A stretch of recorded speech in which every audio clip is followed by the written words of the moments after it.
দেখুন, আপনি যারা নতুন ব্যবসা শুরু করছেন, হতাশ হবেন না। একদিনে আপনি সব কাস্টমার পাবেন না। ধীরে ধীরে আস্তে আস্তে ধৈর্য সহকারে শুরু করুন।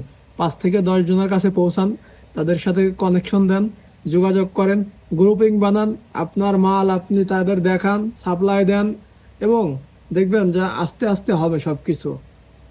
আপনি ব্যবসা ছাড়া সফল হতে পারবেন, এবং ব্যবসার কোনো শর্টকাট নাই। এটা আস্তে আস্তে উপরের দিকে উঠতে থাকবে। ঠিক আছে? তাই একটা কথা মাথায় রাখবেন, তাড়াহুড়া করবেন না।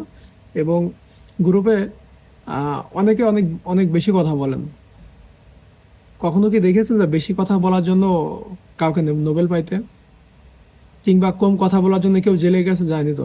যতটুকু প্রয়োজন অতটুকু করে কথা বলবেন। আপনাদের সকল প্রশ্নের উত্তর ওর ভিতরে দেওয়া আছে। সব কিছু পাবেন ইনশাল্লাহ। এবং আমাকে নক দেবেন, মাঝে মাঝে আমাকে নক দেবেন, আপনাদের সমস্যার সমাধান হয়ে যাবে। ঠিক আছে?